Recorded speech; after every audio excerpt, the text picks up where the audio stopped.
What's going on, music producers? My name is Kobe with Sample Source, back with another video. And in today's video, what we're going to be talking about is how you can use persuasion instead of convincing somebody to actually get a beat sale over the phone. So I'm going to share the exact way that I do this. And if you don't know who I am already, I'm a platinum music producer. I have worked with artists such as Rob Wave, K-Camp, YFN Lucci, Rotimi, Bino Radu, Realist K, Forever Friday, and many more.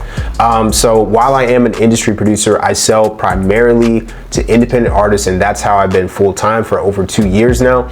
And so I sell pretty unorthodox, so I actually go through Zoom calls with the artist to develop a little bit of rapport, and then I close the sale over the phone. So what we're going to be talking about in this video is how do I actually convince them to give me money while I'm on that phone call. And so here is the answer to that. I don't try to convince them, I try to persuade them. And you might say, aren't persuasion and convincing somebody the exact same thing? And I'm here today to tell you that not only are they different things, they're actually polar opposites of each other. And so let me break this down really quick. When a lot of people think of sales calls, they think you have to basically drive a hard bargain, you have to convince them, and all of this is completely wrong unless you're selling something that literally does not have value or something that somebody does not want or even need. So if you're trying to sell things to people that they don't want or need, then of course you're going to have to convince them of something that they otherwise did not think in order to get the sale. So now that I've explained that, let me explain what persuasion is. Convincing somebody is trying to get them to buy something for your reasons, and persuading somebody is trying to get them to buy something for their reasons. And that is a major pivoting point. So the reason for that is I simply need to use a question-based format of a sequence of questions in order to get them to travel down a particular route that I want them to take, but it's for their reasons, it's not for mine. And that's the major difference in persuasion. So the way that I do this, like I said, I use questions. I use a framework called the closer framework. And so let me break that down for you real quick because it's an acronym. So the C in closer stands for clarifying why they're there in the first place. So when I get onto the call with them, if they reach out to me, I might ask them, why did they even reach out to me? If I reach out to them through direct message and then I get them booked onto a call, then I'm going to ask them some different questions. You know, I'm going to say like, well, what are you looking for from a producer or from production or something else like that? So I need to clarify why they're there.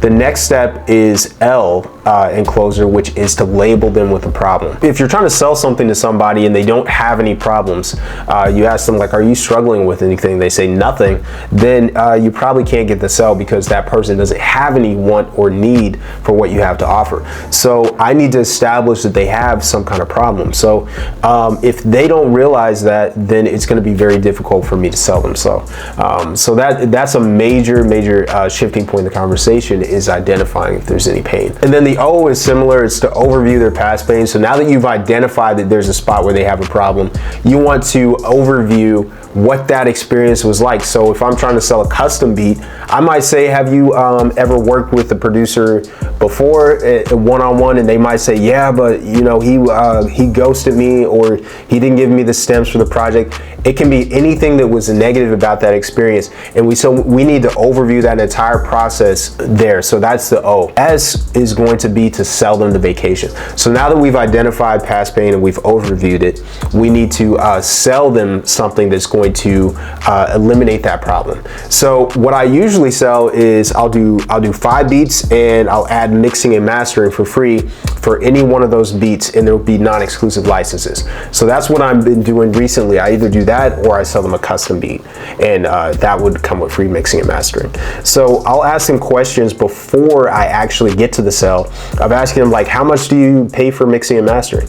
If I'm selling a $500 beat pack that includes 1 free mix and master, and they pay $350 for mixing and mastering, that's pretty standard, then I can go and say, you're basically getting these beats for $150. They're completely unlimited to distribute. In case they blow up, you won't have to come back and relicense them. and you're getting a free mix and master on top of that.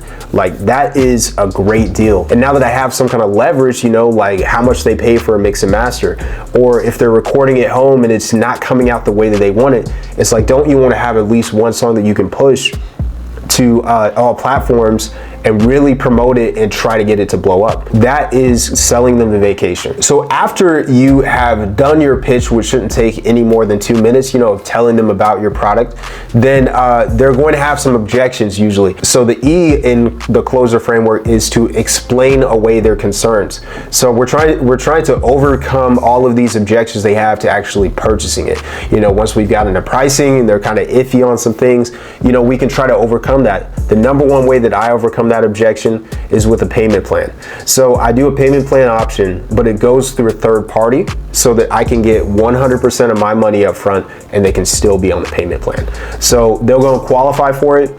They will get the money for it from the lender pays them, and then they pay me, and then now they're on a payment plan with the lender and I have all of my money. So that's the one way that I overcome that objection. And then the second way that I overcome that objection is basically to find some kind of comedic resolve to the situation. So if they basically say like, well, I won't have it until next Friday, that's the most common one. We all know that if they have a credit card, they can just go and leverage that and then pay their credit card off, you know, at the end of the month. So what we can say is like, well, can't you just put it onto a credit card? Or are you gonna be sitting under a bridge somewhere, you know, eating, out of some soup cans, you know, for the next month, and then you'll laugh it off with them. And so what that will do is it'll allow them to see like, you know, oh, like I'll be fine if I pay today, right? So they can go ahead with the sale and pay you today, you know, instead of you crossing your fingers and hoping that they come back at some later date and time. So just have some urgency to get the sale there and make sure that you are, explaining away their concerns.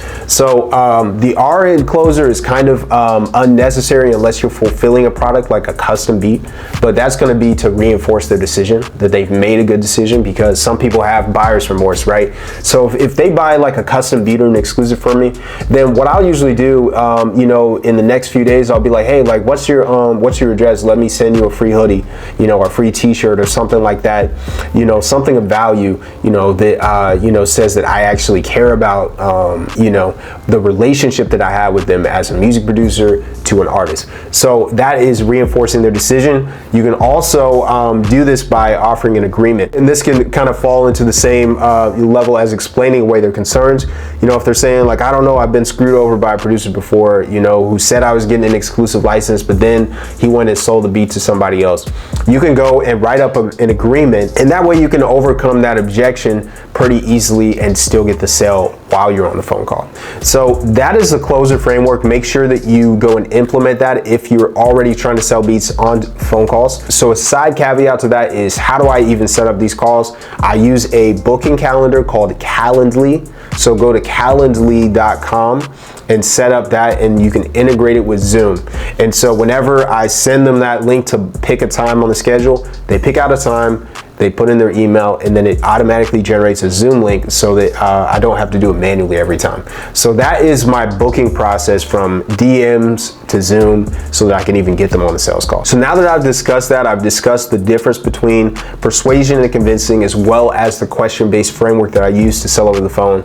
Hopefully that has helped you in some way, shape, or form. But yeah, that's my process to actually reaching $5,000 months.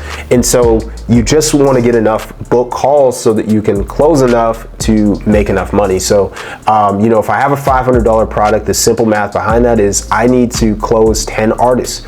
And if I'm closing half of my calls, that means I need 20 book calls. If I'm closing a third of my calls, that means that I need 30 book calls a month. So that's one booked call a day. So I send enough DMs to get one book call a day, and then I close a third of those and I make $5,000 a month. So that's really the simple math behind how you can be a full-time producer. And if you are looking to, or you're seeking out actively, how do I become a full-time producer? How do I make this dream into a reality and start a simple process of how to make money online, then I actually offer one-on-one mentorship and coaching. And so the first call is completely for free. If you are a serious music producer who is looking to level up your production, and you're wanting to reach full-time months, if you're wanting to scale to $5,000 a month, and you want to learn exactly my process for doing so, I would love to share that with you. Like I said, the first call is for free. We'll talk over how much money you want to make, how I can help you get there, as well as any other things you want to go over on the call. So I'm completely open. I am not trying to hide information from you. I am trying to help you to transform your business. So there's a difference between information and transformation, and that's why I offer one-on-one mentorship. One of the guys that I've coached has been fortunate enough to close a $3,500 deal. He's making more money than he's made at his full-time job. And so that was dope to see, and he worked really hard to get there. And so this is not gonna be easy, but it is going to be simple. So if you are serious about reaching your goals, I would love to help you get there. So you can book a free call below, and we'll go through Zoom and we can chop it up for about an hour and go over anything you want to go over on the call. But more so than that, I will share exactly how I can help you to reach your goals, and then we can talk over how we can make that happen. So if you're interested in that, there's a link below in the description, or it'll be in the pinned comment, and you can book a call with me. It's completely for free, and I look forward to talking with you soon. I hope this video was helpful for you, and I'll try to share some more informative videos in the future. So look forward to talking with you soon on the call, and I will see you in the next video.